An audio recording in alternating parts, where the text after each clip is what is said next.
G'day friends, welcome to today's YouTube video. My name is James. Welcome back to my channel. Welcome if you're new. This is going to be a Collage Club video, nice and snappy for you because they're out now and I want you to go and have a look at them and kind of explain everything that's in the set this month. For the holiday months like October, December, July because it's my birthday, it's not a holiday but whatever, Easter, Valentine's Day, usually there's a bit more teaming with the theme. So you will see a bit more Halloween, a bit more fall inspired things in here, a little bit ooky kooky spooky. So I'll try and go through everything. There's a lot, there's always a lot. This is all illustrations. I didn't do any background pages or numbers or letters or anything this month. So there's just tons and tons of drawings. And yeah, I think everything's the right way up. Let's get into it. This is the first page. And these were it was the lesson that I taught and then also a lot of examples that I did in a Wizarding Artist Society lesson. I guest teach over at WAS, which I do believe is sunsetting at the end of this year. It's for Art Journaling the Magic. These are probably lots of terms that sound crazy to you if you don't know what I'm talking about. It's kind of like an online art journaling community. So it is Art Journaling the Magic, and then there's like Wizarding Artist Society, which is kind of inspired by the cinematic world of Harry Potter. And then there's also Art Journaling the Magic that's more Disney inspired by the Disney parks and Disney movies and stuff like that. There's a whole bunch to see over there. It's run by a friend, Tangi Baxter. So go and check that out if you've never been a part of that and you're looking for more online art journaling spaces. It's a really, really wonderful, supportive, very encouraging community and really great for people who are starting out as well and just want to get a lot of content, a lot of information, a lot of introductory lessons on how to do things and get you all started. Also a very big community group for enabling. So if you've got a problem with purchasing art supplies, just know that going in, you're probably going to want to buy everything you see. So that is over there. But this is the Wizarding Artist Society one. Even this was from another lesson as well. I do believe I've given out a lot of these in a previous set of Collage Club sheets. Remember, every month that you are in Collage Club, there are 4 months available. So at the moment, it's October, September, August, and July. So there's four of the most recent months. And then at the end of this month, October, like July will rotate out. And everything that's rotated out over the past few years has gone over to my Etsy store, which is on vacation right now, but it'll be back later. Hopefully, fingers crossed. So anyway, this was from one of those, and I just love them. They're kind of like skulls, but vines and flowers and plants, and it was a whole thing with them being conductors. I just really liked it. I doodled this. I don't ever really do frames, but I figured this would fill this nice little gap that I had here. I'm not big on like filling the gap, but I do like it to be kind of a nice page that doesn't look like it's just missing something. And I find that I have these most random little bits and pieces that I feel like I want to add to Collage Club, but I don't have a whole bunch of frames, so I just put that down there. I would imagine I'd write a date in there or maybe a word or something, but it's just such a random little bit. Again, Collage Club is kind of everything I like to draw throughout the month, and then some stuff from the archives, some stuff that's more themed to the season, and then just random things as well. You never really know what you're going to need when you're journaling, so hopefully I do find a reason for that, because it was an odd choice to put in there, and we will move on. That's page 1. Page 2, these are some doodles that I did when I was in training for work. It's Apple the Vampire. These are the original little doodles that I did of Apple the Vampire. I've done a ton of those, and you'll see a ton more of him as a little character within this set. This is an old Disney Mary Blair inspired piece. Sorry, I just keep pulling them off because I make these sticker sheets. They're essentially printables, collage sheets. I think most people would just print them on regular copy paper, but if you have a silhouette cutting machine, I do put the silhouette files, the print and cut files in Collage Club if I make them for myself. It's not like a guaranteed thing, but I've kind of done it every month anyway. So I make these big sticker sheets. So essentially when I go to use my ephemera, I can just peel them off and use them as stickers. So I don't have to worry with glue or cutting.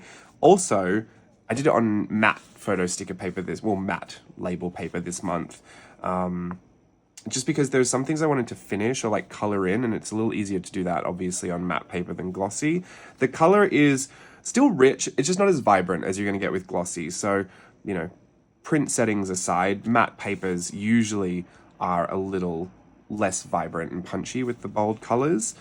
But I still think it looks great. So, and especially for Halloween, like I don't mind a bit more of a dull, muted, even cool tone kind of aesthetic going on, because it starts to shift into that cooler weather here. And I don't know, just really feel those fall vibes. This is a little Morticia Adams sketch I did or a little fashion sketch I did in my planner once. This is also from my planner. From Virtual Voyage 8, the little not Mary Blair. What's her name? Oh, I'm not going to be able to get it. Margaret Keane, got it. Margaret Keane, Big Eyes, inspired It's a Small World character. I really wanted to do a whole bunch of these. I only got time to do this little one, so I keep coming back to it, and I would love to do some more. Years and years and years ago, I bought a stamp set from Mindy Lacefield that was these kind of Western pumpkins, and I really love it because I'm working at Knott's Scary Farm, and at the at Knott's Berry Farm, you say like "Welcome to the farm" or like it's on the farm and stuff, even though it's kind of just a city block. But it's all farm vibes, and since I'm doing Halloween at the farm, I figured these stacked Western pumpkins that I did years and years and years ago, they're actually a completely different color scheme. I stamped them all out and then I drew on top of them and did all the colors and everything. I figured this would be a really great addition just personally for myself, from my planner. It kind of serves as like a little washi strip, but it's a cute little stack of pumpkins there. Very much referencing Mindy Lacefield. And then this was from 2017, Inktober. You know what's funny? This is not the actual piece that I ended up doing as a part of Inktober. It was one I was practicing, but I've always loved this piece more than the one that I ended up doing for Inktober. It just works out that way sometimes, that the one you're practicing or you don't really care too much about is the one that you end up liking more. So I put her in there. She's kind of a substantial size as well, a little Bride of Frankenstein. More of those little Wizarding Artist Society little teddy bear kind of things. I forget some of the stories that I came up with. It's all in my journal somewhere. And just little sketches, like little doodles that I did with my ballpoint pen. So that's some nice little stuff there. This whole page is kind of the same thing. It is Apple the Vampire, this little guy over here. I did, where is he? Is he on here? Oh, there he is. There's one here. I was doing a whole bunch of sketches of all the other kind of fruits, and I was imagining this little collection of Halloween characters that are all fruits. So it's in my mind, this whole kind of collection of imagery, even though these are the sketches and literally some of them aren't finished. So that's what I meant by if I was doing it on like matte photo paper, I could customize them or color things in. Like I'm going to use my ballpoint pen to go and literally add some of the details on these more unfinished ones, which I encourage you to do as well. It'll be a nice little collaboration between us if you just do a little bit of customization and let me see what you can get up to. I shouldn't get carried away doing this, but I really, like, this one is not even nearly finished. I wanted to give you all the sketches because I didn't have time to make the entire collection. I actually did this while I was away in Australia, and so I would just kind of pop in and out when I was doing my journaling and do a little bit here and a little bit there, and I was brainstorming a lot. Like, I have the witches, there's Carrot the witch, so essentially, Apple the vampire, it's the fruit, and then a stereotypical Halloween costume, like one of the most classic ones. You've got your ghost, you've got the witch, you've got a clown, like really stereotypical things. So I wanted to make that kind of like a little collection. I got I think that's Peach the skeleton. No idea. I've written them down somewhere. I think it's a peach. I'm pretty sure it's a peach the skeleton, Watermelon the alien. I don't know what the lemon was supposed to be. It's something. That's Blueberry the bat, but I also had Blueberry the clown, or Grapes the ghost. That was Banana the witch. Apple the vampire, obviously. Strawberry the witch, Carrot the witch. I really played around with the witches. That was Pear the bat. Oh, Coconut the wolf. Anyway, so you get the idea. They're supposed to be fruits that are also little Halloween characters in costumes. I don't know if it really worked out or if I'm even explaining my idea properly. I'd love to really dive into it. I don't know if I'm going to get the time. This would be something I'd love to do on a live stream because I've literally done so many Apple the Vampires, and I just really enjoyed doing it, and the whole thought of having this little collection of Halloween fruits really made me interested. Anyway, so that's mostly just a page of sketches. Some of them are a little more finished down here.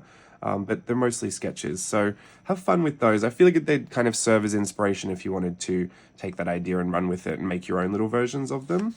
That would be a nice thing to have, just all the working sketches. And so here's a couple more. Like, this is Apple the Vampire I did in more of a oh, who do I want to say this is? Yoshitomo Nara. It's a little Yoshitomo Nara, like some of the sketching style I was referencing him. But I really liked how that one turned out. And then I did the watermelon the alien as well. You can see like the eyes are the seeds of the watermelon, and the little cutout of the mouth is like a slice of watermelon. You have that white rind for the teeth, and then the red of the mouth is actually the pink flesh of the watermelon. I really did put a lot of thought into some of these things. I got really carried away. It was a total creative frenzy. I couldn't help myself. So please enjoy those if you feel like going to, like, it's an idea I'm giving over. Do you know what I mean? I don't really have the time to see it all the way through, but I would love to see you take that idea and run with it. If you're feeling like drawing something or, you know, contributing to the idea, I would love to see it. But this I did for Art Snacks. Again, another Apple the Vampire. There's about 50 million of them at this point. I really get taken away. It looks like Doja Cat, I guess, a little bit. Maybe just because the catty is, but it was a stamp and illustration piece. I just love her. Very glamorous, interesting cat bat costume thing. And then Ursula, the sea witch, a little bit cuter, a little bit younger. I was just having a nice little sketch. Some more Margaret Keane big eyes inspiration. This is from an old planner. Just always kind of had the file ready to use, so I could finally put that in there. This I also did in my planner, just a little sketch and some more little sketches. Again, with the matte, I can color these in if I feel like it. Sometimes I don't feel like coloring in the whole thing, but like I might just want to color in her skin purple just to give it like a little something. Or what I really like is if I am journaling and I'm doing something that like it kind of relates. If I went to Disneyland and I wanted to use this because I saw Ariel or something, when I put it down, I can team the theme by choosing colors that coordinate with the spread. That's a little involved, but sometimes my brain does want that. Like sometimes I do want to be able to literally color coordinate all the stickers. So that, or the ephemera collage pieces, whatever you call them. That's page 4. This is page 5, our final in the set. This one's real old school. This is from a really old, one of my first Dilutions journals, and it was super painterly, and I was really feeling all my art journal girl vibes. So I had to put that in there. This is also from a really old journal as well. I don't know if I won't go too far into the story. This one always kind of reminds me of the Jane Davenport design team I was on, only because I think I used this image specifically to kind of announce that I had been selected for the design team. And it's mixed feelings about it. So I've always loved this as an image, but to me it like represents something that is just a little bittersweet of a memory. So I'm putting it in there because I really do love it. She was never actually a full mermaid. Like the illustration did cut off, I think, before. Oh, the tail was over on the side. Yeah, she was like on the side and then popped back up. I never actually finished the spread. I just always loved this drawing, but I've strayed away from using it for so long, and I thought, you know what, I'm going to put it in there. I really do like it. I'll get over it. But yeah, that's in there. I think it's funny sometimes that, like, I don't know if you have these feelings as well, but sometimes even if you do a piece of work that you really like, but you've done it at a certain period, or you know that, like, you're really depressed when you did it, so sometimes you feel the feelings alongside it. Yeah, sometimes I find it hard to detach some of that stuff. There's a lot of good to it as well. Like when I look through this, I brought this back from Australia when I went to go and visit. This was my grand's coloring book. So it's not work that I did, but obviously when I look at this, I have very, very fond memories of my gran and I coloring in all of these. This was hers. I had my own book. But yeah, this is fully finished. This is the fairy coloring book that I said that we've both colored like 300 times, because this was back in the day where there was only this coloring book and the other one that had the letters in it. But yeah, so I mean, it's not a bad thing that memories and feelings and sentiment are attached to work, but sometimes it can be a little bit like, ugh, I don't know. Do I want to relive that? Do I want to share that?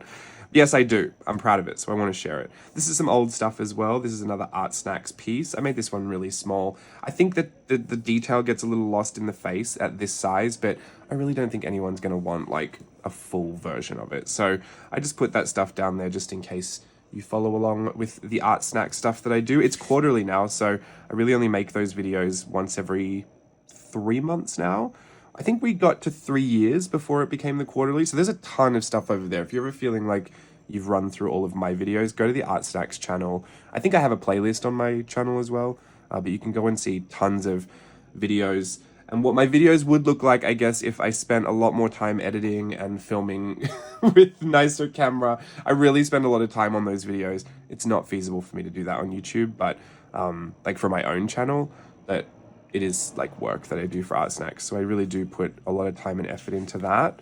And I'm very proud of those videos, so go check them out. They're a little challenging because I don't get to choose the supplies, but obviously I get to choose what I want to do with them. And some months I feel like it really goes really well, and then other months I feel like I'm absolutely failing at everything. It always works out in something though, but like that's the other Art Snacks thing.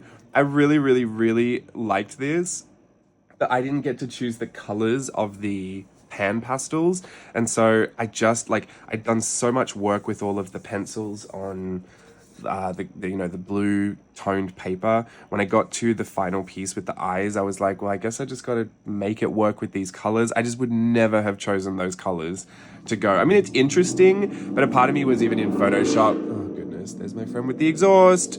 I didn't miss you. Part of me would have chosen different colors, and I was on Photoshop trying to adjust and see what it would look like with other colors. And I thought, no, I'll do it. This is what I did. I should share what I did. But sometimes I am tweaking things on Photoshop. I don't know if I told you this, but the other day when I was on my iPad and I went back to normal drawing, I double tapped to try and undo a mistake. It just gets really crazy around here being on computers too many times in the week. I wish I only had to touch the computer once a week. That would be ideal for me. Anyway, little Wednesday items from Playtest Patreon. So my Playtest Patreon people from earlier this year already have that. This is a star from a spread I think I did with Glinda or something. A little sugar skull. It says remember me for Coco. This is a little fairy I did. Holding a fairy, love that. And then this was one of my first stamples for my concept stamp set when I used the bones, and everyone was like, what are the bones for?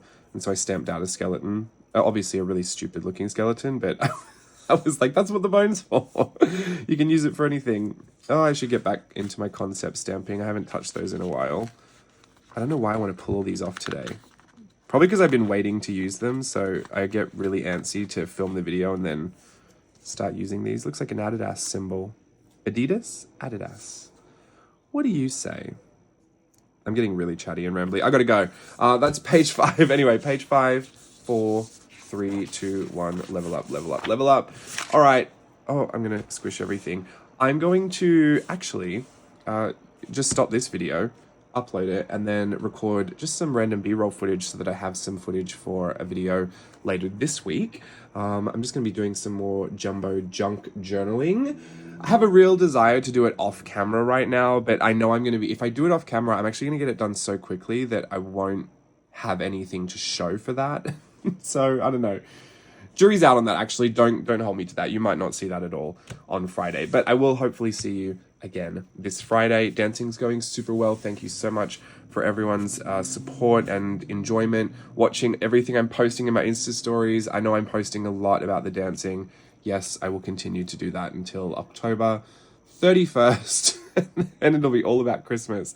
But yeah, can't wait to jump into this season with you. Hopefully, Halloween season brings me back to Virtual Voyage 8. There was a lot of things I wanted to do during the course that I felt like I could do, afterwards as well, and kind of extend my enjoyment of that whole Tim Burton exploration into October. So I'm going to endeavor to do a lot of that with you here and hopefully on Instagram Live as well. I might not be doing it in the night times just because I work most nights now, but I maybe will try earlier in the day. Let's just see who's available. We'll see who's there. All right. Thanks, everyone. See you soon. Bye.